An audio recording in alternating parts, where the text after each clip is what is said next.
I feel like as soon as I make a video about Idubbbz, there's more stuff coming out about Idubbbz.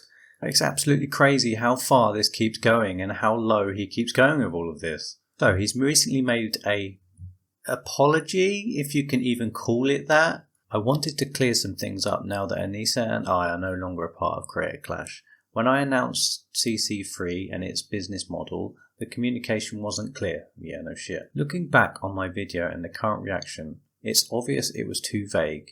It remains true that I earned a fight purse for Creator Clash 1, along with other fighters, and we did not profit at all from Creator Clash 2.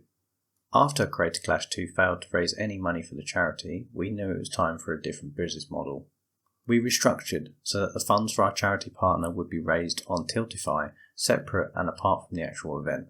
We then decided that this year we would take a profit share from the for-profit side of the event.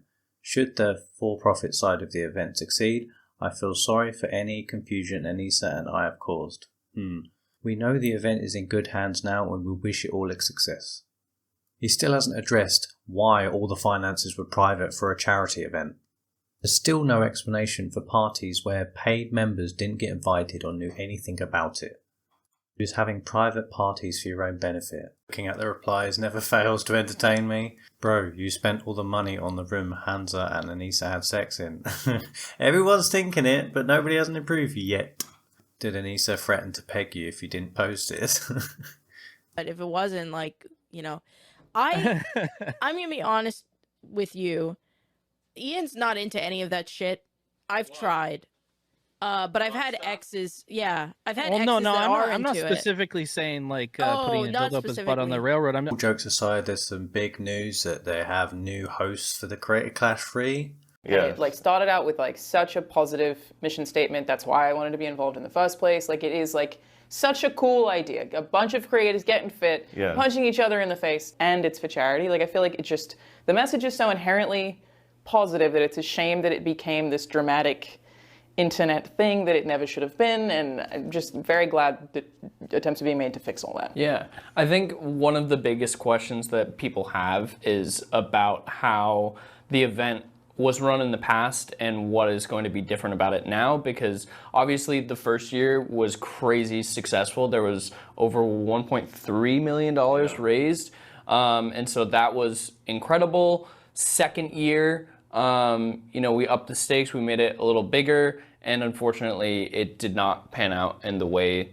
that we wanted, and there was no money raised for charity, which was so heartbreaking, especially fighting in it, putting all of that time and energy into doing this thing. And I know for a lot of us, especially you, Alana, you are always doing charity stuff, and to put yourself in the ring to fight, a big reason that we did it was because it was okay, it's for a good cause, it's for charity, and then when you go and do it and no money is raised for charity, that sucks. Yeah, I've been pretty candid with you about this, Aaron, about how disappointed I was and how burnt I felt by it. And I was talking to a separate fighter who's not in the room about this just yesterday. It was you work so hard.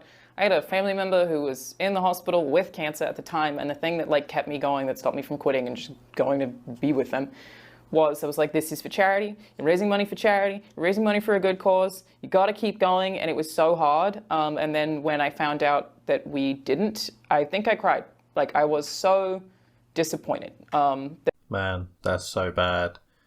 Their family member had cancer, and she still fought along to do this event, and then Idubbbz has screwed it up by doing what he's doing. The fighters in this event, man, they need more credit. They need to get something more out of this if this does go through and it does be a success.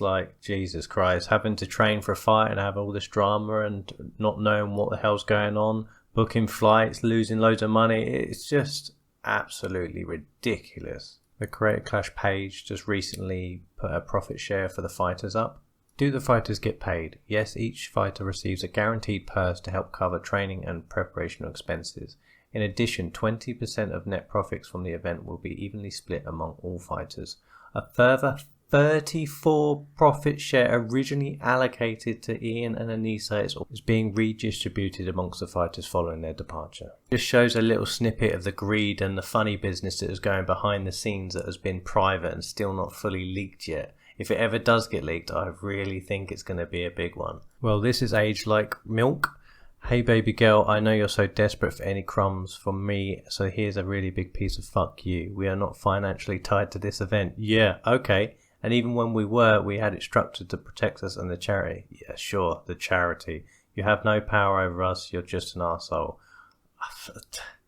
Yes, Age Like Milk. Ethan obviously responds with, my, look at the scumbag scuttle. It's always been a ruse to make money. They lied to us, they lied to you. This event was always meant to line their pockets. They're really trying to line their pockets with charity money from kids with cancer. You can't make this stuff up, folks. Yeah, it's true. I think there's going to be some sort of fraud investigation or someone getting sued at this point because it is getting this ridiculous. Anyway, guys, I just thought I'd give you a quick update because it's all blowing off at the moment. I'm sure there'll be more when I wake up tomorrow. I'll keep you posted. Subscribe if you want to see more. Peace.